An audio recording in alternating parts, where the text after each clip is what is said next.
자, 우리 지난주에 이어서 이사야서를 통해서 오늘도 같이 은혜를 나누도록 하겠습니다. 오늘 말씀 이제 4장 말씀인데, 이사야가 담고 있는 메시지는 신약 전체를 구성하는 이 메시지를 포함하고 있어요. 이사야서에는 메시아 예수님의 출생과 그리고 십자가, 부활, 승천까지 다 기록이 되어 있어요. 구약 성경인데, 특별히 이사야서 7장에는 보라, 처녀가 잉태하여 아들을 낳으리니 그 이름을 임마누엘이라 하리라, 이런 말씀이 나오죠.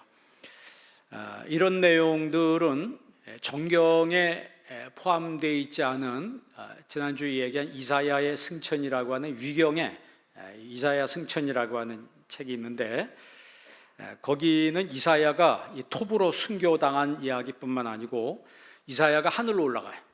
하늘로 올라가서 천상에서 하늘의 비밀과 예수님의 탄생, 십자가, 부활, 그리고 재림에 대한 환상을 다 보는 내용이 기록되어 있습니다. 물론 이제 지금 성경에는 기록되어 있지 않아요. 66권만이 정경이기 때문에 정경이 있고 외경이 있고 위경이 있고 그래요. 그러니까 외경과 위경은 그냥 레퍼런스라 이렇게 생각하면 돼요. 참고도서다 이렇게 생각하면 돼요.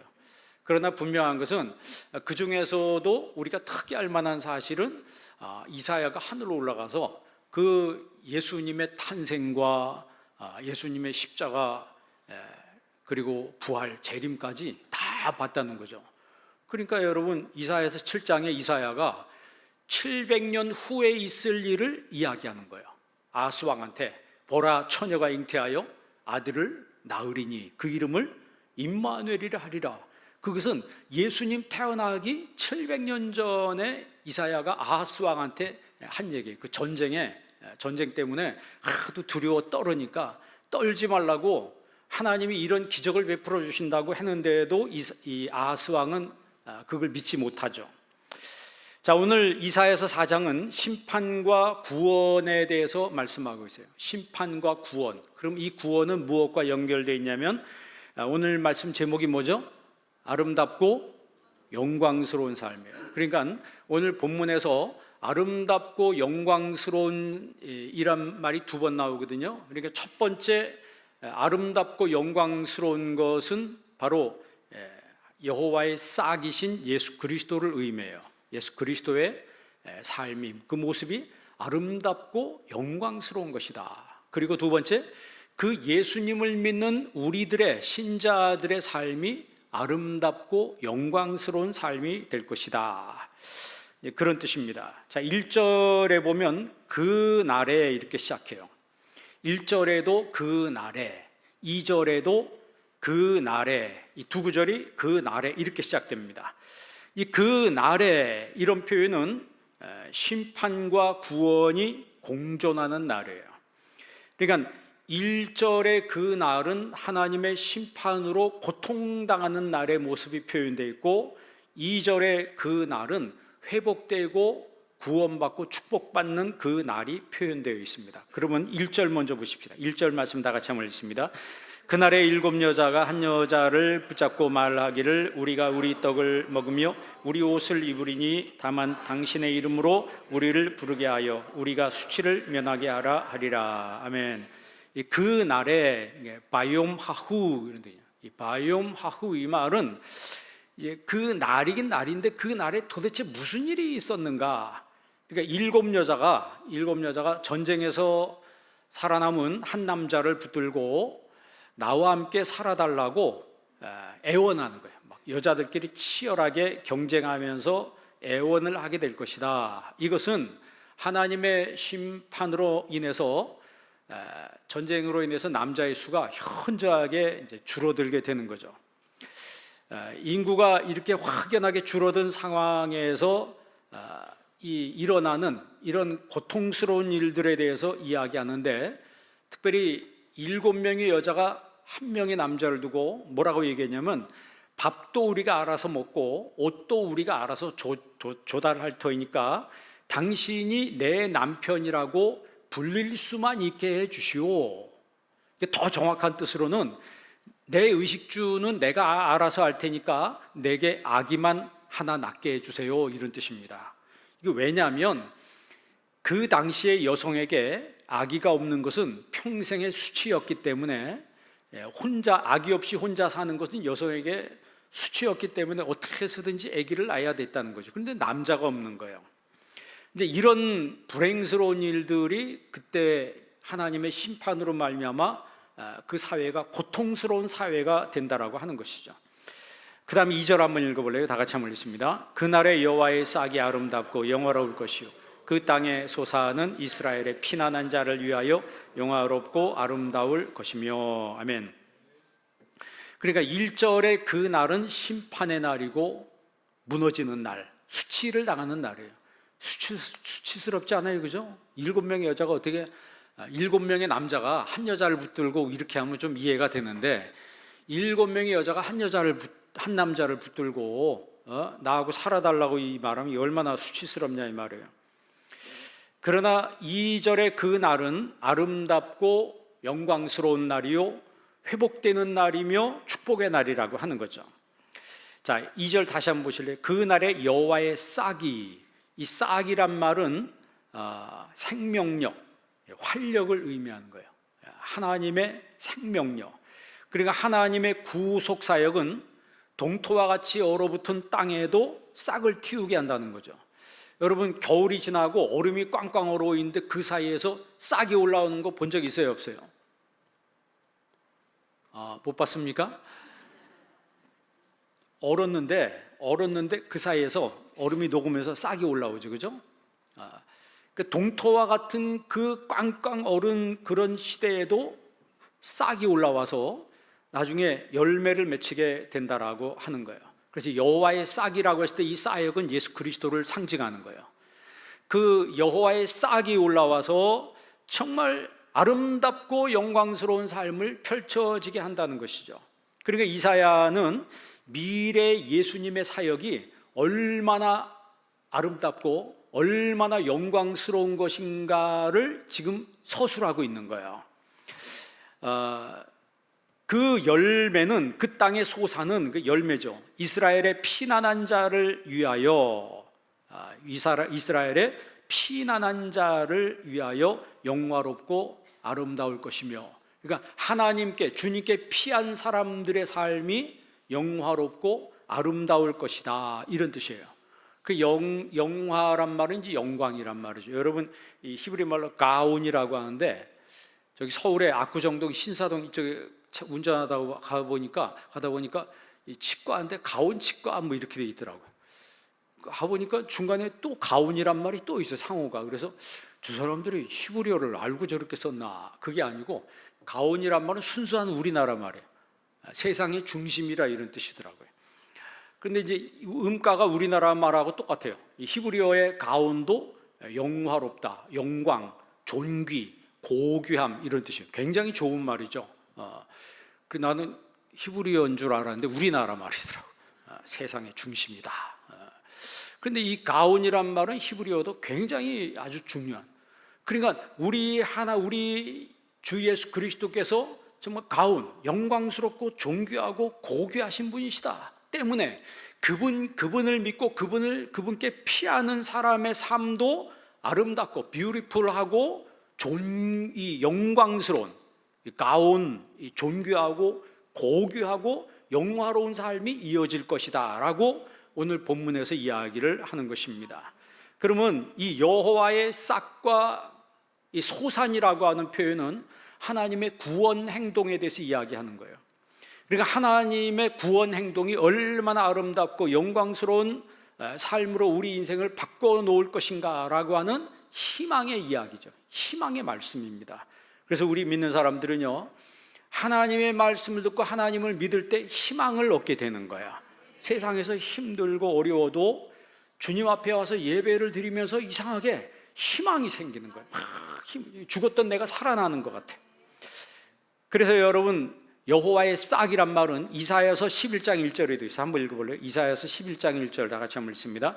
이새의 줄기에서 한 싹이 나며 이새 줄기에서 한 싹이 나며 그랬어요. 이제 이 줄기란 말은 그 히브리 말로 게자라고 하는데 구루터기예요. 구루터기. 우리나라 말로는 둥치라고 그러죠. 둥치. 이새 구루터기에서 한 싹이 나서, 여러분 구루터기가 뭐예요? 밑둥지가 잘려진 거 아니에요? 성경에 이사야에서 그러잖아요. 밤나무 상수리 나무가 다 배임을 당해도 구루터기는 있느니라 그랬어요. 구루터기는 있느니라. 그러면 우리 신앙은 구루터기 신앙이 되어야 된다는 거죠. 다 배임을 당해도 우리의 신앙이 죽은 것 같지만 그 구루터기에서 뭐가 난다는 거예요? 싹이 올라온다는 거예요. 그 둥치에서 저거 분명히 죽었는데 그런데 거기서 싹이 올라와서 또 다른 나무가 만들어지고 거기서 확 꽃이 피고 열매가 맺혀진다. 이런 희망을 하나님이 택한 백성들에게 지금 보여주는 거예요. 그리고 다 죽었던 그 구루터기에서 새싹이 나온다.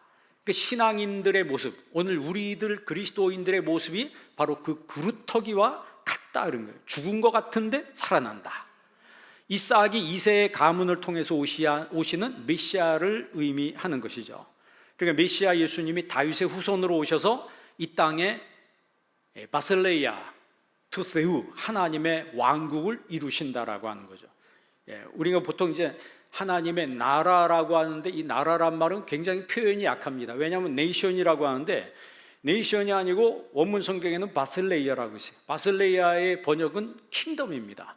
그러니까 하나님의 왕국이란 얘기죠. 그러면 왕국의 특징은 뭡니까? 왕이 다스리는 나라예요. 왕이 다스리는 나라. 그러면 내 인생을 누가 다스립니까? 우리 주님이 다스리는 사람. 주님이 다스리시고 주님이 통치하시고 주님이 지배하는 분명한 그것이 있는 그 사람이 바로 그리스도인이라고 하죠. 여러분의 주인은 누구예요? 납니까? 예수님입니까? 예수님이라고 말할 수 있어요? 지금 있는 이 예언의 말씀은 예수님께서 이 땅에 오셔서 십자가 지시고 부활하셔서 복음으로 하나님의 왕국을 건설하시는 것을 이야기를 하는 거예요.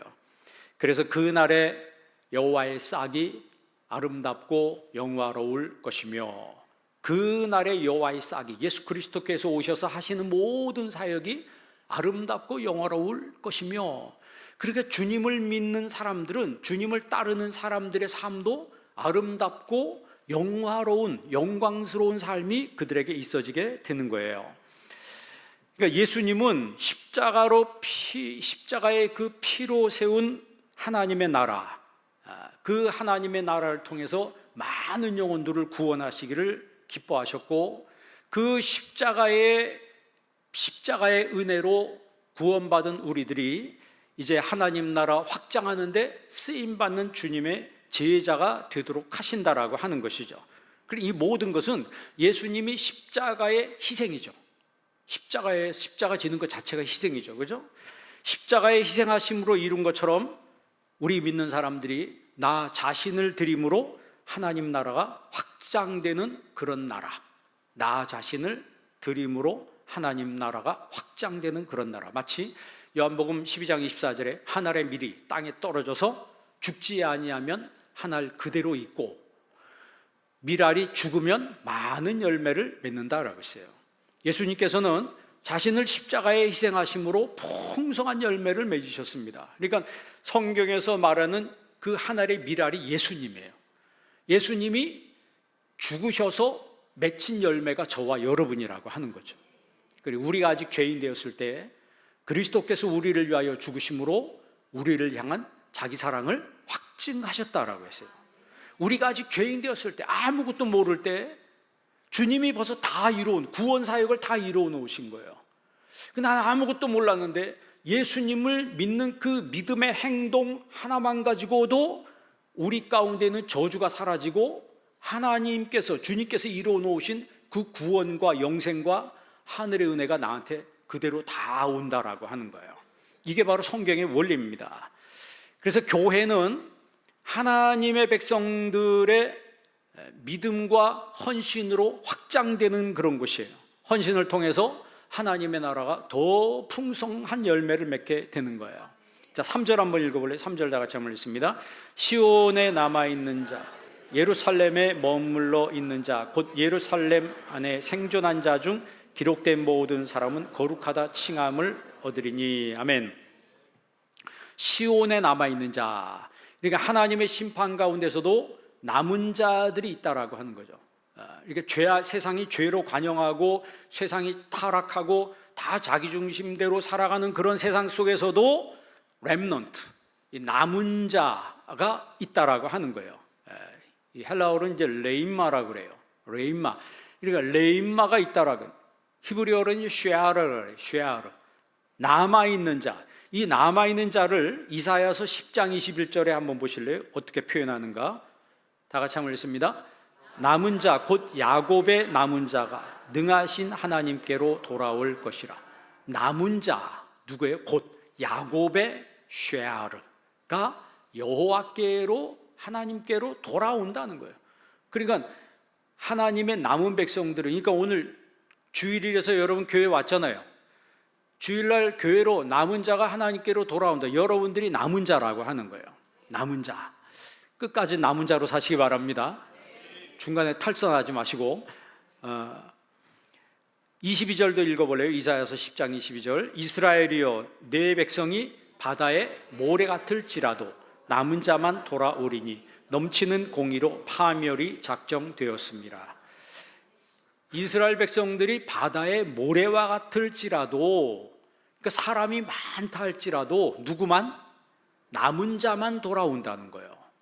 그러니까 아니 나도 뭐 열심히 했는데, 나도 그냥 교회 다녔는데요, 교회 다닌다고 다 구원받는 게 아니고 남은 자가 구원을 받는다는 거예요. 렘넌트가 있다라고 하는 거죠. 그러면 이 렘넌트가 누구냐? 하나님께서 구별해서 남겨두신, 하나님께서 영화롭게 한 사람들이란 거예요. 특별한 사람들이 아니고 쉽게 얘기하면 예수님을 믿는 사람들이에요. 예수님 믿는. 그래서 여러분 예수님 잘 믿으시기 바랍니다. 제가 예전에도 얘기했는데 한경직 목사님이 돌아가실 때 목사님들이 이제 임종을 보기 위해서 가셨는데, 그분이 돌아가실 때 목사님들 모아놓고 그러더래요. 목사님들 예수 잘 믿으라우 그러더래요. 그리고 돌아가셨대요. 아니 목사들한테 예수 잘 믿으라는 거예요. 그러니까 목사인데도 예수 잘못 믿을 수 있다는 거죠. 그러니까 하늘나라 가기 전에 그분이 이제 영안이 열리지 않겠습니까? 예수 잘 믿으라는 거예요. 여러분도 예수님 잘 믿으시기 바랍니다. 예수님 잘 믿어야 되는 거예요. 내 방법대로 믿지 말고. 그러니까 1절에 그 날은 심판의 날이고 무너지는 날이고 수치를 당하는 날이에요. 이런 날이 여러분 삶이 없기를 바랍니다. 그러니까 영혼이 무너지고 사탄한테 매인 사람들은 하나님 앞에 나아가는 게 번거롭고 짐스럽게 여겨지는 거예요. 우리는 살면서 짐스러운 걸 만날 때가 많잖아요. 때로는 가정에서 배우자가 짐스럽게 여겨질 때 있고, 자식이 짐스럽게 여겨질 때도 있고, 세상에 나가서 직장이 짐스럽고, 아니 모든 게 다 짐이 되는 거예요. 때로는 교회 와서도 신앙생활하는 것도 짐스럽게 여겨질 때가 있어요. 뭐 교회 봉사하는 것도 짐스럽고. 그런데 이 삶이 짐이 되면 얼굴색이 변합니다. 얼굴색이 어둡게 변해요. 얼굴색이 어둡게 변해요. 속상하면 교회도 나오기 싫고 사람 만나기 싫고 그럴 때가 있습니다. 이게 현실이에요. 그럼에도 불구하고 렘넌트는 그런 가운데서도 하나님의 은혜와 위로를 알고 변함없이 믿는 사람들이에요. 변함없이 믿는 사람들. 그러니까 이 마지막 때에 남은 사람들은 고통이 없는 게 아니에요. 똑같이 고통이 찾아오고 힘든 일이 생기고 그래요. 그러나 힘든 일이 생기고 고통스러운 일이 생겨도 그것을 극복해낼 수 있는 힘이 있다는 거죠. 극복해낼 수 있는 힘이 있다는 거예요. 프랑스의 기독교 철학자인 폴 르케르가 말한 것처럼 첫 번째 순수성을 넘어서 두 번째 순수성으로 나아가는 사람. 첫 번째 순수성은 그냥 순백의 마음이에요. 아이들같이 순수하잖아요. 그죠? 유치원 아이들 같아. 순백의 마음인데 이게 세상에 나가서 딱 발을 딛는 순간 사람들한테 상처받아요. 상처받는다고. 그럼 이 순백의 마음이 왜곡이 됩니다. 순백의 마음이 왜곡되면 이게 잘못하면 이런 사람이 괴물이 될 수도 있어요. 상처당한 게 치유가 안 되면 이 상처가 다른 사람에게 상처 주는 사람이 돼요. 그래서 내가 받은 거에 10배로 갚아주는 사람이 있어요.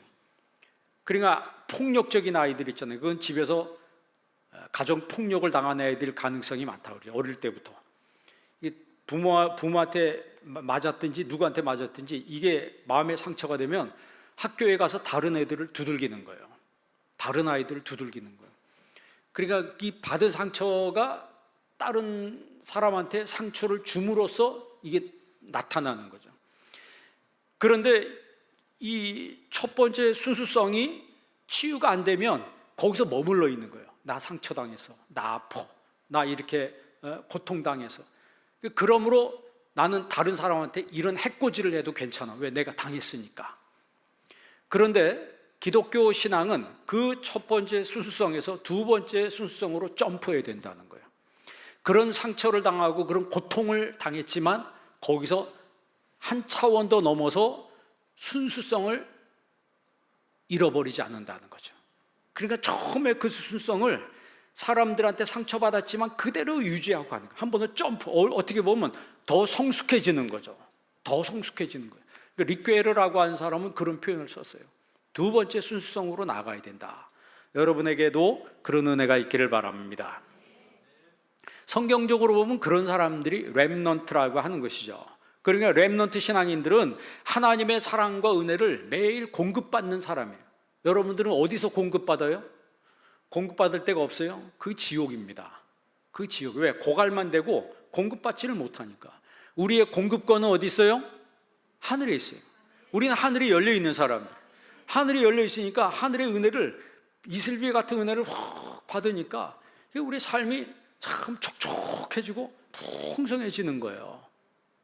그러니까 믿지 않는 사람들은 알 수 없는 은혜가 우리에게 주어지기 때문에 우리가 주님과 동행하는 삶이 얼마나 아름답고 영광스러운 삶인지를 본인이 아는 거예요. 그러니까 신앙생활은 아는 사람과 모르는 사람이 있을 뿐이다. 렘넌트 신앙은 알기 때문에 이겨내는 거예요. 알기 때문에 이겨내는 거예요. 모르면은 내가 어디서 왔는지도 모르고 내가 왜 사는지도 모르고 내가 죽은 다음에 어디 갔는지도 모르고 그러면 얼마나 불안합니까? 얼마나 불안해요. 그런데 그루터기 신앙을 가진 사람, 렘넌트 신앙을 가진 사람, 이런 사람들은 모든 것을 극복해낼 수 있는 힘이 있다는 거죠. 주님을 아는 영광스러움을 가지고 살기 때문에 하나님이 승리하는 삶을 그들에게 주시는 거예요. 여러분들이 남은 자 신앙인으로 사시기를 바랍니다. 신약 성경에 남은 자에 대해서 이야기하는데 로마서 9장 27절 한번 읽어볼래요? 다 같이 한번 읽습니다. 또 이사야가 이스라엘에 관하여 외치되 이스라엘 자손들의 수가 비록 바다의 모래 같을지라도 남은 자만 구원을 받으리니. 아멘. 지금 로마서인데 신약인데 이사야 이야기를 하고 있어요. 우리 지금 이사야 4장 보고 있잖아요. 이사야 이야기를 하고 있습니다. 사람들의 수가 많아도 누구만 구원받는다? 남은 자만 구원을 받는다 그랬어요. 렘넌트, 이 남은 자만 구원을 받는다 그랬어요. 여러분, 우리가 남은 자 신앙, 렘넌트 신앙인들은 내 중심을 내려놓고 하나님 중심으로 끝까지 살아가는 사람들이에요. 그러니까 이 오클로스 있고 라오스 있다고 그랬잖아요. 똑같은 무리인데 라오스라고 하는 무리는 진짜 하나님의 백성이에요. 그런데 오클로스라고 하는 무리는 이거는 오합지졸입니다. 오합지졸은 뭐예요? 예수님이 오병의 기적을 베풀 때 막 좋아서 막 따라다니는 거예요. 왜? 먹을 거 생기니까. 먹을 거 생기고 기적을 보고 그러니까 얼마나 좋아요. 구경거리도 생기고 먹을 것도 챙겨주니까 그러니까 따라다녀. 그래서 예수님이 그 모습을 보고 너희가 나를 따르는 것이 먹고 배부른 까닭이라 그랬어요. 그래서 그때 예수님이 하신 말씀이 십자가 얘기했다고. 십자가 얘기를 하니까 어렵도다 하고 다 떠나갔어요. 예수님이 그때 베드로에게 뭐라고 그랬어요? 너희도 가려느냐? 너희도 가려느냐? 저 사람들 다 떠나가는데 먹고 마실 때는 구경거리 있을 때는 막 좋아서 그냥 사람도 많이 모이고 그랬는데 십자가 얘기하니까 다 떠나버려요. 너희도 가려느냐라고 했을 때 베드로가 그때 한 말이 뭐예요? 영생의 말씀이 여기 계시오매 우리가 뉘게로 가오리이까. 그게 렘넌트입니다. 그게 렘넌트예요. 밤나무 상수리 나무가 다 배임을 당한다 그랬어요. 어우, 멋진 나무인데, 밤나무 상수리 나무 멋있게 뻗어 있는데, 그런데 다 배임을 당하는데 구루터기 신앙인들은 그대로 남아있다라고 하는 거죠. 여러분, 로마서 11장 4절도 한번 읽어볼래요? 다 같이 한번 읽습니다. 그에게 하신 대답이 무엇이냐? 내가 나를 위하여 바알에게 무릎 꿇지 아니한 사람 7,000명을 남겨두었다 하여서. 5절, 그런즉 이와 같이 지금도 은혜로 택하심을 따라 남은 자가 있느니라. 아멘. 레인마가 있느니라. 지금도 남은 자가 있느니라. 그러니까 엘리야는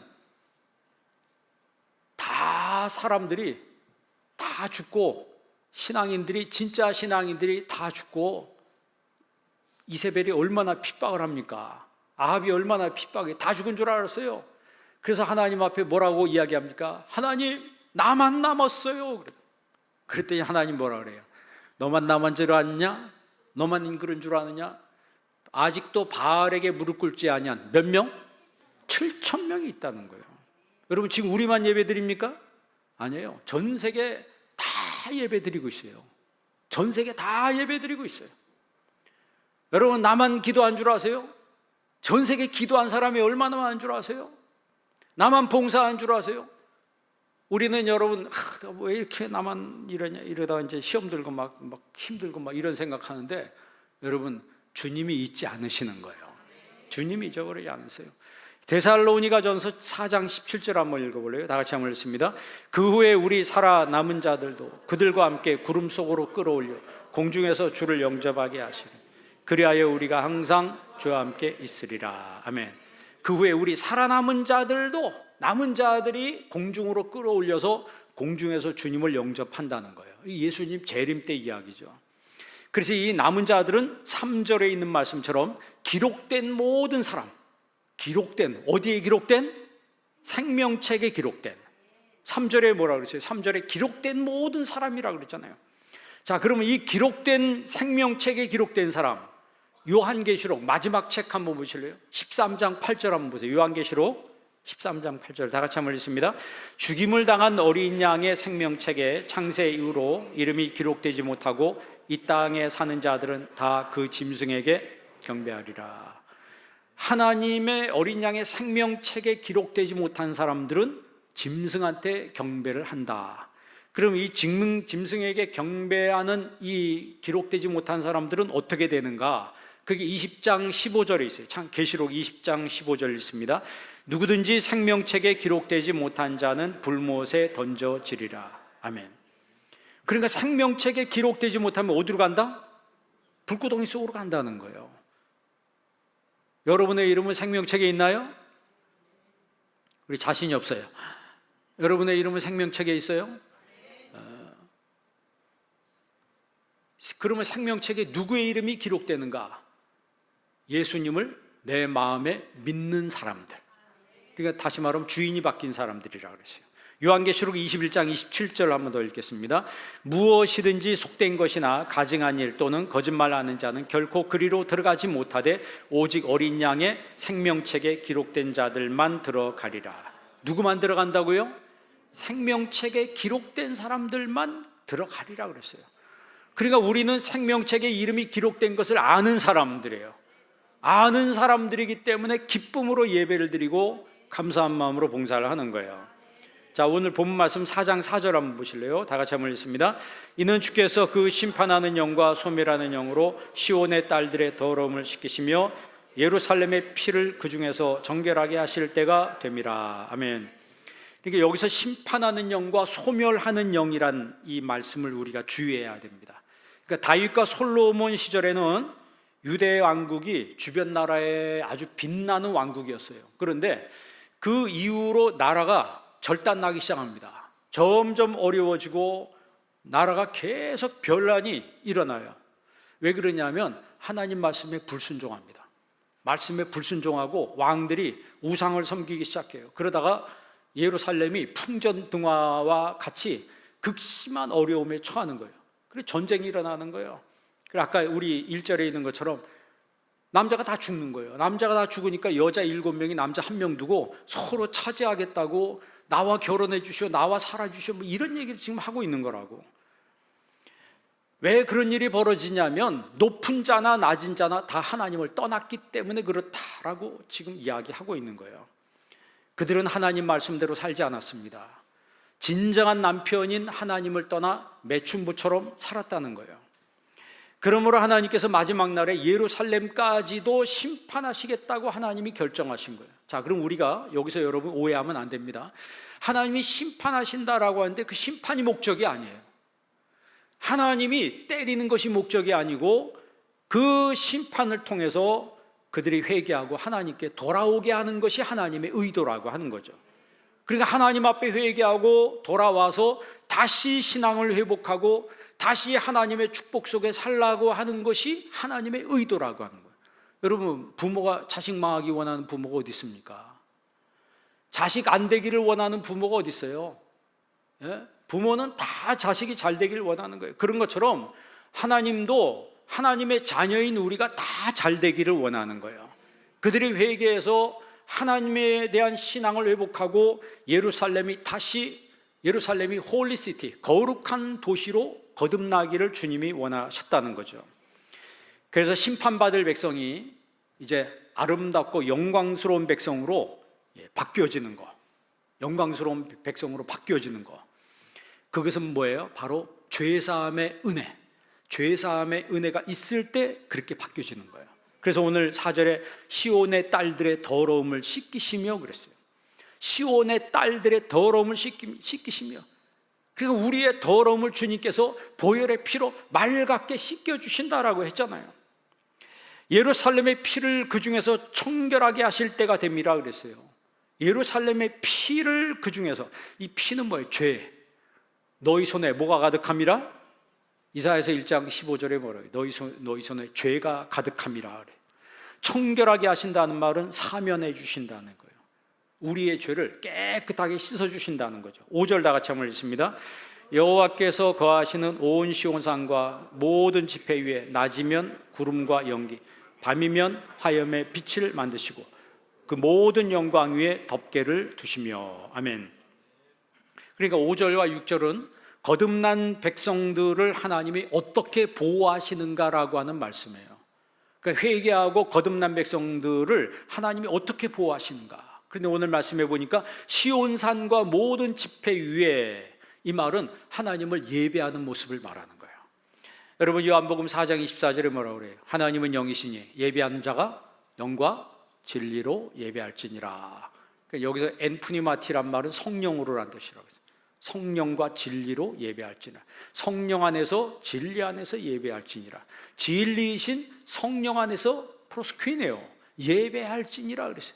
그러니까 우리가 예배할 때는 항상 거기 성령의 역사가 있어요. 성령의 역사가 있는 예배, 성령의 감동하심이 있는 예배, 그 예배를 하나님이 기뻐 받으신다는 거죠. 이렇게 거룩하게 예배하는 자들을 하나님이 보호하신다는 거예요. 낮에는 구름 기둥으로, 밤에는 불 기둥으로, 마지막 때 렘넌트, 남은 자들이 예배한다. 그러니까 예배를 즐기는 사람, 예배를 즐기는 사람. 우리가 이사야서 1장에 뭐라고 했어요? 즐겨 순종하면 땅에 아름다운 소산을 먹을 것이요. 즐겨 순종하면 땅에 아름다운 소산을 먹을 것이요. 그러니까 신앙생활하는 게 즐거워요. 신앙생활하는 게 즐거워요. 뭐가 즐거워요, 목사님? 지금 억지로 나와 앉아있는데. 그게 아니고, 성령 안에서 예배하는 사람들은, 남은 자 신앙을 가진 사람들은 뭐 어떻게 매일 즐거울 수 있겠어요. 그러나 나 스스로를 컨트롤할 줄 압니다. 내 스스로를 컨트롤할 줄 알아요. 내 감정을 자기가 컨트롤할 줄 안다는 거예요. 우리 감정은 매일 기복이 있기 때문에 왔다 갔다 합니다. 그러니까 여러분 신앙생활 할 때 감정을 믿으면 안 돼요. 어떤 때 감정이 뭐예요? 하나님 없어, 뭐 이런다고. 어떤 때는 뭐 신앙생활하기 싫어, 뭐 이렇게 된다니까. 그게 왜냐면 그 감정의 작용이에요. 그러나 진리가 있기 때문에 진리는 변함이 없는 거예요. 여러분 감정으로 여러분 믿음을 조종하는 사람이 아니고 말씀으로 여러분의 감정을 조종하는 사람이 되기를 바랍니다. 말씀으로 내 감정을 꽉 붙들고 있어야 돼요. 그런 사람들이 광야 같은 세상에서 여호와 니시의 은혜로 승리하는 삶을 살게 되는 거예요. 그러니까 이렇게 하나님을 참으로 예배하는 자들을 하나님이 여호와 이레로 좋은 것들을 준비해 주신다. 그러니까 여러분 삶에도 여호와 이레의 축복이 있기를 바랍니다. 자, 4장 6절 마지막 절 다 같이 한번 읽습니다. 또 초막이 있어서 낮에는 더위를 피하는 그늘을 지으며 또 풍물을 피하여 숨는 곳이 되리라. 아멘.